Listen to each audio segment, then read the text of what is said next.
நேற்று வரலட்சுமி நோன்பு அப்படிங்கிறதுனால வீட்டில் சிம்பிளான ஒரு பூஜையை பண்ணி முடிச்சுட்டு அடுத்ததாக ஃப்ரெண்டு வந்து வீட்டில் இன்வைட் பண்ணிட்டு இருந்தாங்க. பூஜை இருக்குங்க வாங்கன்னு சொன்னாங்க. நானும் அவங்களுக்கு தாம்பூலம் கொடுத்துட்டு தாம்பூலம் வாங்கிட்டு வந்துட்டேன். இப்படியெல்லாம் வந்து பூஜை பண்ணி ரொம்ப பசியும் பட்டினுமா ஒரு வீட்டில் அந்த குடும்பத்தை பார்த்துக்கக்கூடிய ஒரு பொறுப்பு அந்த பெண்ணுக்கு தான் இருக்குது இல்லைங்களா?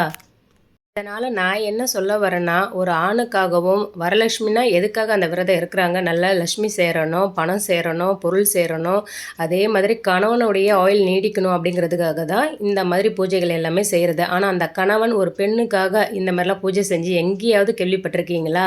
யாராவது அந்த மாதிரி செஞ்சுருந்தீங்கன்னா தயவுசெய்து கமெண்ட் பண்ணுங்க. ஆனால் ஒரு பொண்ணை கல்யாணம் பண்ணிட்டு வந்து அடிக்கிறதும், உதைக்கிறதும், குத்துறதும், டார்ச்சர் பண்ணுறதும், வரதட்சணை கேட்குறதும், அவங்க வீட்டு ஆட்களை அசிங்கப்படுத்துறதும் இப்படி தான் நாட்டில் வந்து ஒவ்வொரு ஆண்களும் செஞ்சிட்டே இருக்காங்க இல்லையா?